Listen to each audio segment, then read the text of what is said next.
minggu yang lalu berjumlah Rp26.199.000.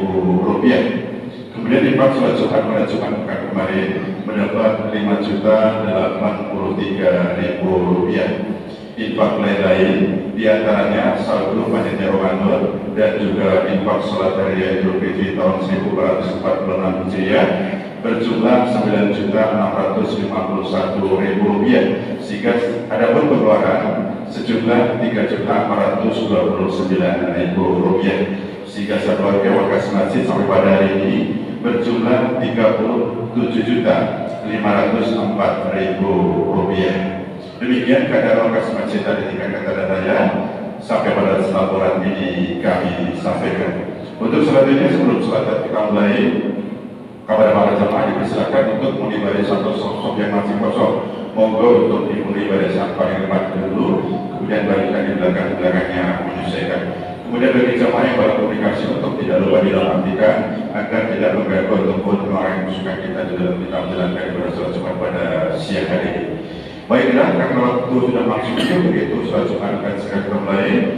Kemudian Dr. Bapak Ustaz Dr. Haji Bunyamin SMA dan Bapak Ustaz Dr. Haji Asari Silat, semoga doa dan disilakan. Sekian, bila kita Assalamualaikum warahmatullahi wabarakatuh.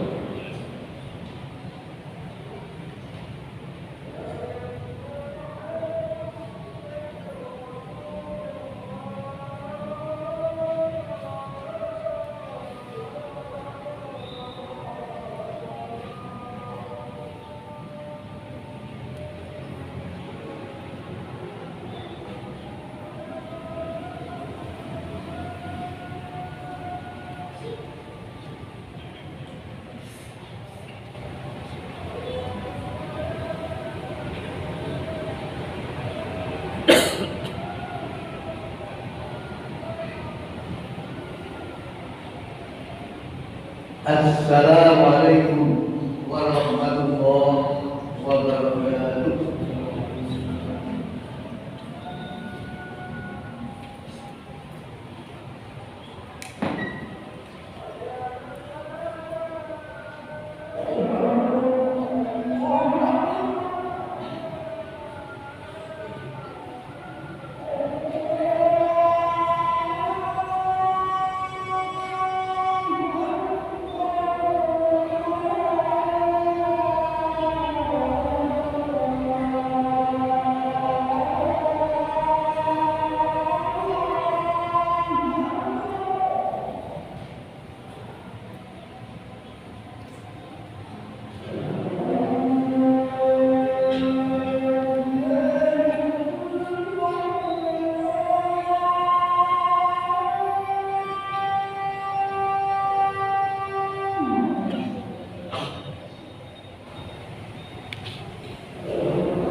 إن الحمد لله نحمده ونستعينه ونستغفره ونعوذ بالله من شرور أنفسنا ومن سيئات أعمالنا من يهده الله فلا مضل له ومن يضلل فلا هادي له أشهد أن لا إله إلا الله وحده لا شريك له وأشهد أن محمدا عبده ورسوله لا نبي بعده يا أيها الذين آمنوا اتقوا الله حق تقاته ولا تموتن إلا وأنتم مسلمون يا أيها الناس اتقوا ربكم الذي خلقكم من نفس واحدة وخلق منها زوجها وبث منهما رجالا كثيرا ونساء واتقوا الله الذي تساءلون به والأرحام إن الله كان عليكم رقيبا يا أيها الذين آمنوا اتقوا الله وقولوا قولا سديدا يصلح لكم أعمالكم ويغفر لكم ذنوبكم ومن يطع الله ورسوله فقد فاز فوزا عظيما أما hadirin sidang Jumat yang terkasih, marilah kita bertakwa kepada Allah dengan takwa yang sebenarnya. Di setiap hari Jumat wajib memberikan wasiat kepada dirinya dan kepada hadirin jamaah untuk senantiasa melaksanakan ketakwaan dan takwa yang sebenarnya. Takwa yang benar adalah melaksanakan apa yang telah diperintahkan oleh Allah plus apa-apa yang sudah dituntunkan oleh Allah dan meninggalkan apa-apa yang dilarang. Jadi memang ketakwaan umat Islam mencari hadir di masjid ini mungkin berbeda dengan takwa yang tidak. Untuk itu akan banyak yang berjuang ketakwaan kita ini kita tingkat sehingga akan kita pada hari ini tentu akan baik kepada Allah dan akan ketakwaan kita pada esok umat yang akan datang.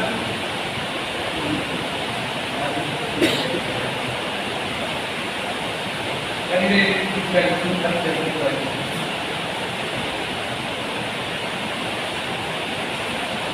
Sedikitnya ada dua pelajaran yang bisa kita petik dari Nabiullah Muhammad SAW. Di antara uswah yang beliau lakukan. Beliau selalu berbuat baik untuk orang lain.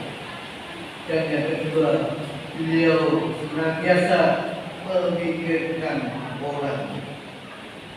Bahkan ketika beliau berdoa, selalu menyebut orang lain seperti yang kita dengar dalam doa. Beliau menyebutnya Allah maghfir lil muslimin wal muslimat wal mu'minin wal mu'minat. Begitu setiap nabi berdoa. Ini ditujukan kepada semua muslim, bukan hanya yang hadir di sini, bahkan di seluruh dunia ini didoakan. Inilah contoh perhatian Allah terhadap umat. Menjelang wafat, Jibril turun bersama Jibril atas perintah Allah di Baitul Maqdis untuk menjemput Rasulullah Muhammad SAW. Sebelumnya Allah berpesan kepada kedua malaikat tersebut, andai Muhammad menolak untuk dicabut nyawanya, hendaklah kalian kembali kepada. Kemudian malaikat itu turun dari Baitul Maqdis hingga ke langit. Jibril pun mempersilahkan Israel untuk menemui Rasul. Kemudian beliau mengatakan, mengapa engkau tidak mau menemui Rasulullah, wahai Jibril?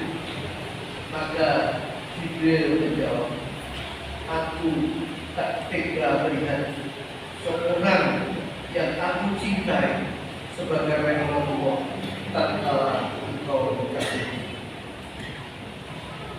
Muhammad adalah satu-satunya di antara manusia yang aku cintai. Hal ini ternyata diketahui Rasul. Momentum ini dijadikan Rasul untuk menunjukkan kebesaran hati dan jiwanya untuk kita semua umat. Beliau menyatakan, kemudian minta agar Israel untuk diajak turun ke bumi ketika dia berada. Kemudian setelah itu Israel jadi turun ke bumi. Setelah Israel kemudian memberikan salam dan Rasulullah pun menjawabnya. Rasul pun bertanya, aina Jibril? Di mana Jibril? Kemudian Jibril menjawab, Israel menjawab. Jibril menunggu di langit pertama. Rasulullah meminta Jibril agar datang kepadanya sebelum nyawanya. Maka sepintas kemudian Jibril pun hadir di bumi untuk bersama-sama Israel mencabut. Kemudian beliau tidak memikirkan dirinya. Rasulullah tidak memikirkan dirinya, tidak memikirkan anak istrinya, keluarganya, dan harta bendanya. Karena Rasulullah sudah tahu bahwa dia akan dicabut rohnya, dia hanya memikirkan umatnya. Itulah yang beliau sampaikan kepada Jibril. Wahai Jibril, telah tiba saat kematianku. Bagaimana nasib umat sepertiga itu? Allahu Akbar. Yang ditanyakan Rasulullah adalah nasib kita semua, umat. Jibril menyampaikan umatnya akan baik-baik saja. Mereka tidak akan tersesat, tidak akan menjadi orang-orang yang mengingkari perintah-perintah Allah, manakala mereka senantiasa menurut perintah-perintah ajakan-ajakan Rasul. Setelah mendengar hal itu, legalah hati Rasul. Beliau mempersilakan Israel mencabut nyawa. mendengarkan dialog beliau selanjutnya ketika beliau menanyakan tentang saat akan dibangkitkan dari hari kiamat. Rasul juga bertanya tentang umatnya. Alhamdulillah Allah telah menyediakan kehormatan bagi Rasulullah dan bagi umat-umat berikutnya yang menurut perintah-perintah Allah dan Rasulullah memberikan syafaat kepada umat.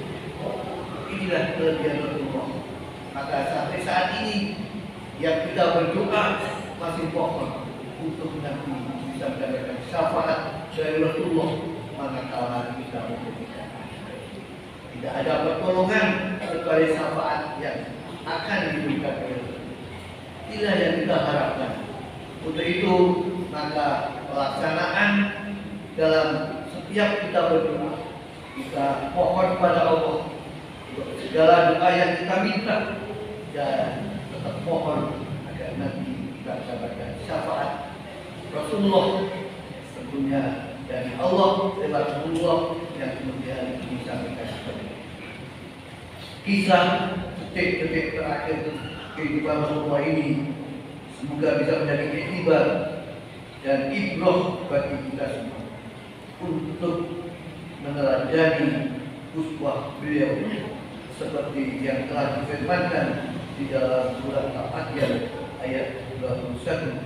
Laqad kana lakum fi Rasulillahi uswatun hasanah liman kana yarjullaha wal yawmal akhir wa dzakarallaha. Sungguh telah ada pada diri Rasulullah SAW suatu suri teladan yang baik bagimu, yaitu bagi orang-orang yang mengharap rahmat Allah dan mengharap ridhonya di hari kiamat. Demikian hadirin dan Jumat yang berbahagia, untuk senantiasa kita mengenang Rasulullah saat-saat kewafatan beliau, kemudian apa-apa yang dipesankan beliau, tentunya terkait dengan masalah syafaat dan juga yang terkait dengan masalah apa yang kita lakukan firman Allah dalam surat Al-Fatihah. Mudah-mudahan kesaksian pada hari ini bisa memberikan gambaran pada kita agar kita menuju kehidupan di dunia ini, di akhir hayat kita, insya Allah kita akan mendapatkan kematian yang husnul. Barakallahu lakum fi hadits wa nafa'ani bi ayatin wa dzikrin wa taqabbalu minkum bila qadar.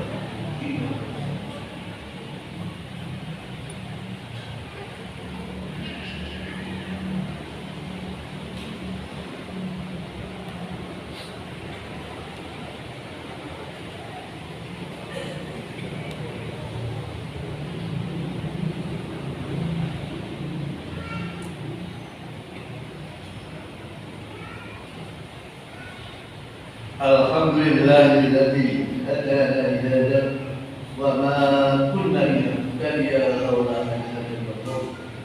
Asyhadu an la ilaha illallah wa la syarika lahu wa asyhadu anna Muhammadan abduhu wa rasuluhu.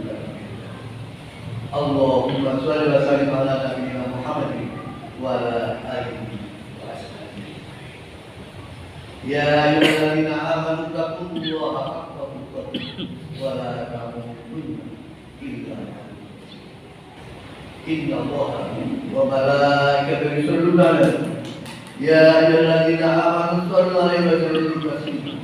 Allahumma shalli ala Muhammad wa ala ali Muhammad kama shallaita ala Ibrahim wa ala ali Ibrahim innaka Hamidum Majid. Allahumma ighfir lil muslimina wal muslimat wal mu'minina wal mu'minat al-ahya'i fil balad innaka syami'un qaribun mujibud da'wat wa ya Allah. Allahumma arina al-haqqa haqqan warzuqna ittiba'ahu wa arina al-batila batilan warzuqna ijtinaba. Allahumma ighfir li wa liwalidayya warhamhuma kama rabbayani shaghira. Rabbana hab lana min azwajina wa dhurriyyatina qurrata a'yun waj'alna lil muttaqina imama. Rabbana zalamna anfusana wa illam taghfir lana wa tarhamna lanakunanna minal khasirin.